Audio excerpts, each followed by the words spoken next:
A gente começa esse bloco já batendo um papo aqui com o deputado estadual Kelps Lima, do Solidariedade, e é o presidente da CPI da Covid, da Assembleia Legislativa. Bom dia, Kelps. Bom dia, Diógenes. Bom dia a todos os ouvintes da 96 FM. Vamos lá. Como é que está hoje? Qual é o retrato que você faz da CPI da Covid?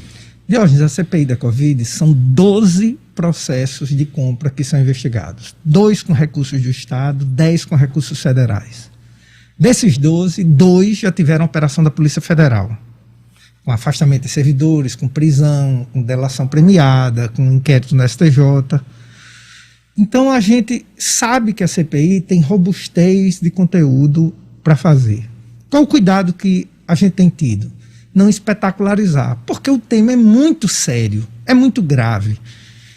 Eu torço para que alguns desses processos terminem sendo comprovado que não houve desvio, porque isso termina sendo bom para o Estado. Eu não torço para que a CPI, a gente termine num mar de lama maior do que já tem, do que a gente já tem.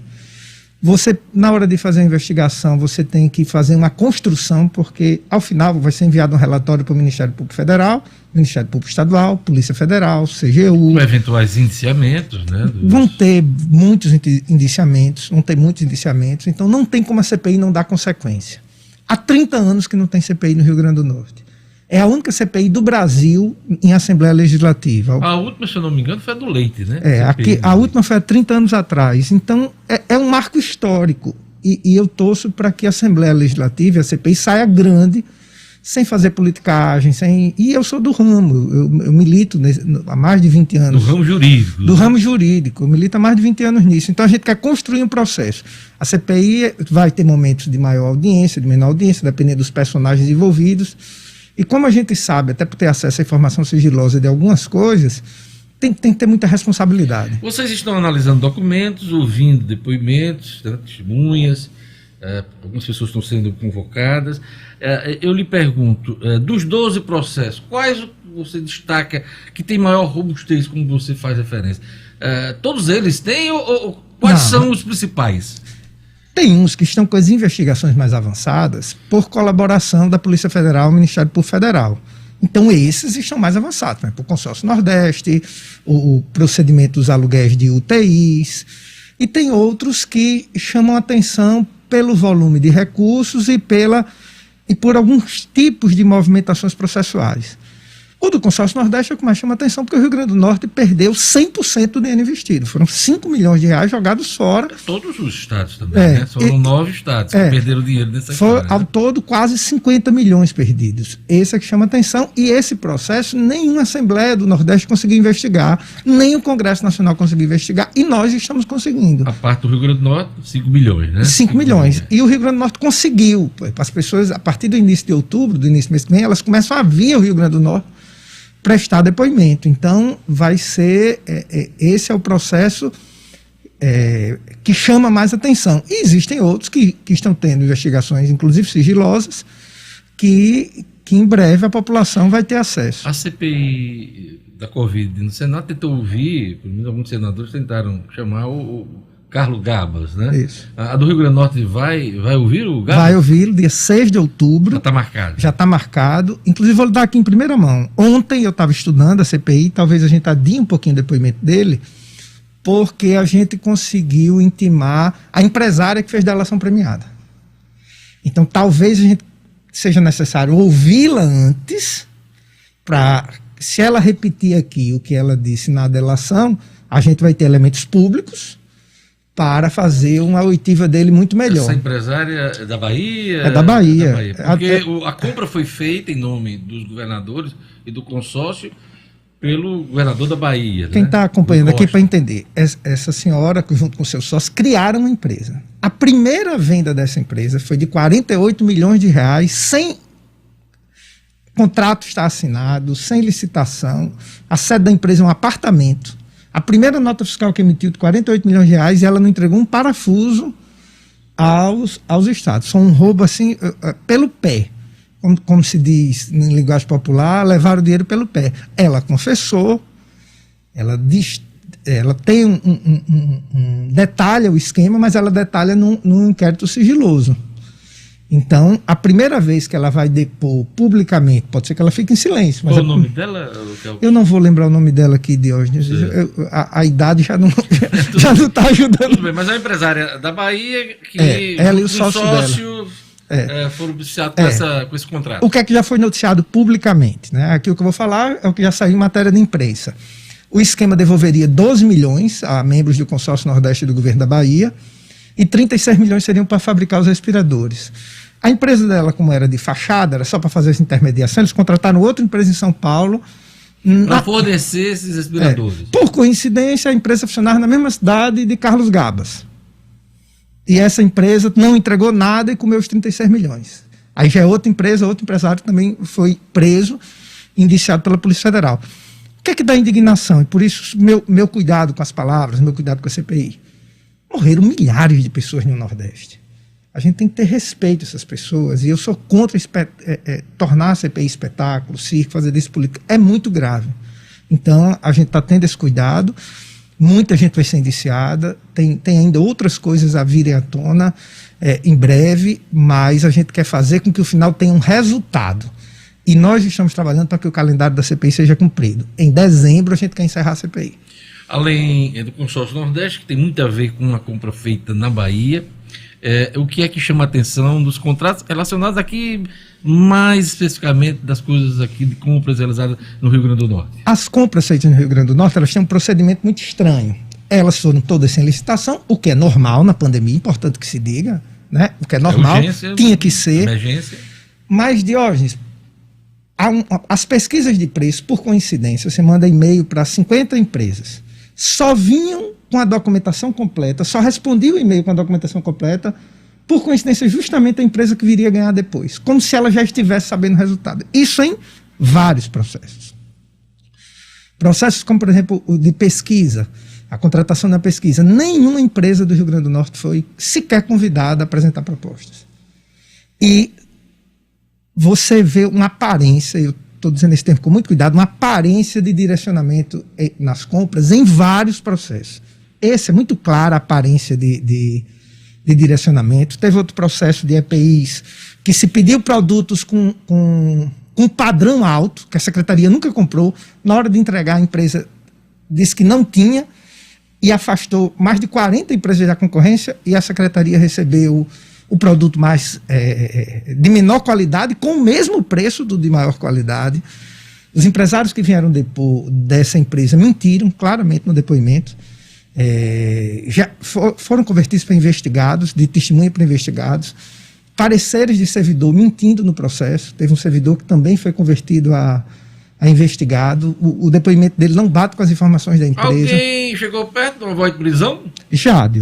Mais de uma vez a gente teve a oportunidade da voz de prisão por falso testemunho. E por que a gente não fez? Só explicar. Essas pessoas já vão responder na justiça por falso testemunho. Eu iria prender. A minha impressão dessas pessoas que eram inocentes úteis, pressionados a mentir na CPI, ia ter um constrangimento gigante, ia até a delegacia, pagava uma fiança e ia para casa. E a gente podia fazer um grande espetáculo de prisão. Essas pessoas já estão encrencadas. Elas estão encrencadas. Vou lhe passar um bastidor aqui que eu ainda não disse publicamente. Vários depoentes saem da CPI passando mal, chorando. Atendimento médico lá tem que ser permanente. Teve gente que saiu de cadeira de roda. E a gente vê a tentativa de... É uma situação incômoda, né? Demais. A grande maioria das pessoas ouvidas não são investigadas. E é muito ruim. Você é servidor de carreira, vai depor, você se acabou de trabalhar numa pandemia loucamente. As pessoas ficam expostas. E as pessoas estão lá expostas. Eu tenho um cuidado absurdo, quem está acompanhando a CPI, de ser educado, de repetir várias vezes, você não é aqui investigado, dizer publicamente. Mas algumas testemunhas a gente vê que ou estão nervosas demais e confundem dados, ou estão claramente mentindo. Por exemplo, teve uma servidora, foi perguntado a ela se ela tem empresas. Você não esquece que é dona de 3 empresas. E ela disse, não sou dona de empresa. Eu olhando no meu computador a cópia do contrato social dela. Como o documento ainda não estava oficializado nos autos da CPI, a gente pediu a junta comercial manda, ela tem 3 empresas, 2 na área laboratorial e ela é chefe do laboratório central do Estado. Por que ela omitiu essa informação? Não estou dizendo que ela é culpada, mas é muito grave. Ninguém esquece que é dono de 3 empresas. você esquece um dado, você confundiu uma data, isso é normal. A CPI, quer dizer, os membros da CPI já conseguiram avaliar, analisar todos os documentos que chegaram à comissão? Não. Ou tem chegado muita coisa? Tem chegado muito. Muita coisa ainda precisa ser analisada? Muito, por exemplo, a quebra do sigilo bancário da Secretaria, a gente começa a analisar hoje. Os dados chegaram já, os dados bancários, e a gente começa a analisar hoje. E tem outra coisa importante. Tem alguém travando? Não tem nenhum tipo de trava, não. O que tem por exemplo, conseguir os endereços das pessoas indiciadas que moram fora do Rio Grande do Norte. Isso dá um trabalho danado. A Receita Federal conseguiu isso pra gente. Alguém está dando suporte? Alguma instituição está dando suporte à CPI? Não, Diógenes. Nós oficiamos a OAB não se apresentou para ajudar. Oficiamos o Marco disse que não podia ajudar. Oficiamos o Conselho Regional de Medicina, ele disse que não era objeto dele. Interessante que a Assembleia, essas instituições aparecem direto na Assembleia quando tem algo que chama, que vira manchete de jornal ou que denigre a Assembleia. Agora que a gente está convidando para ajudar em caso de corrupção grave, nenhuma se apresentou para ajudar. Eu digo isso com pena, com tristeza, porque quanto mais pessoas ajudando, seria melhor. E outra coisa importante a dizer, Deus, a CPI também quer ajudar o Estado administrativamente. Nós identificamos uma série de procedimentos administrativos errados que nós vamos transformar em projeto de lei e recomendações para o Estado, em especial no setor de almoxarifado da Secretaria de Saúde. Muito furo lá, pouco servidor, péssima condição de trabalho e um ambiente propício para desvio de material, recebimento de material equivocado, recebimento de material a menos. E a gente quer transformar isso em projeto de lei para facilitar, dificultar a vida de quem é corrupto. Então o senhor pretende apresentar seu relatório em dezembro. Quais os próximos passos da CPI? A CPI continua ouvindo. Essa semana tem uma sessão na quarta-feira para o contrato das ambulâncias, que a gente começa a investigar, um contrato com suspeita enorme de superfaturamento. Foi muito badalado na imprensa. Foi muito badalado, na quinta nós temos uma sessão sigilosa, porque como a gente tem acesso a muito documento sigiloso, nem toda sessão pode ser pública. Na virada do mês a gente começa o consórcio Nordeste. E o contrato das UTIs a gente botou mais para frente, porque pedimos à Justiça, pedimos à Polícia Federal, ela não pôde nos fornecer, e pedimos à Justiça a cópia desse processo que teve a operação da Polícia Federal, e a gente só quer começar a investigá-lo depois de ter acesso a ele. O ouvinte aqui, Adailton Soares. E hoje, cadê a CPI da Arena? Ninguém fala. A gente está tratando a CPI da Covid aqui. Dia desse eu trouxe aqui o Coronel Azevedo, né? Que é da CPI da Arena das Dunas, fez uma longa entrevista aqui. Mas o assunto em foco aqui é a CPI da Covid. Antes de encerrar, você já começou um trabalho de organização para as eleições do ano que vem, né? Junto ao seu partido, o Solidariedade vai ter reunião com jovens líderes? Nós vamos lançar a edição desse ano da Escola de Jovens Líderes, é a nossa escola de formação de quadros, que dá resultado. A gente pegou muita gente nova. O prefeito de Mossoró, Alisson Bezerra, ele entrou na política pela porta da Escola de Jovens Líderes. E hoje é prefeito de Mossoró. E foi deputado. O meu primeiro suplente deputado, Michael Diniz, 27 anos, mais novo do que Alisson. Eu vou tirar uma licença do mandato nesse ano, ele vai assumir. Anderson Lopes, vereador de Natal, presidente da Câmara de Mossoró, Laurence, Areis. E diga-se de passagem, fui convidado uma vez para fazer uma palestra de comunicação, claro, que é minha área, com a turma dos jovens líderes. Diógenes já deu aula na Escola de Jovens Líderes. Diógenes, não, né? Bateu um papo mais de 20 meninos desses hoje têm mandato. Bárbara, vereadora em Carnaúba dos Dantas, Eclésia, vereador em Areis. Bacana, né? Então a gente tem é o nosso maior legado. Do nosso trazer grupo gente político. Nova, sangue novo para a política. As inscrições. Em vez do camarada ficar só reclamando que aquele político não presta, que não vale a pena, entra no negócio, tenta se formar, se qualificar, né? É interessante. Jovens Líderes, rn.com.br. As inscrições estão abertas. Se você tem até 35 anos, independente de partido, não precisa estar afiliado ao nosso partido. Reunião? Vai ser agora 23 de outubro. 23 de outubro. Mês que vem. Não precisa ser filiado a partido. A nossa ideia é formar jovens para a política, independente de espectro ideológico, de filiação. Filiação vai ser uma consequência, né, desse trabalho. Até ser candidato ou não é uma consequência. É isso aí. Eu queria agradecer a presença do Kelps Lima, deputado estadual, presidente da CPI da Covid, aqui no nosso programa, nesse início de semana. Obrigado, Kelps. Obrigado, Diógenes. Um grande abraço. É isso aí.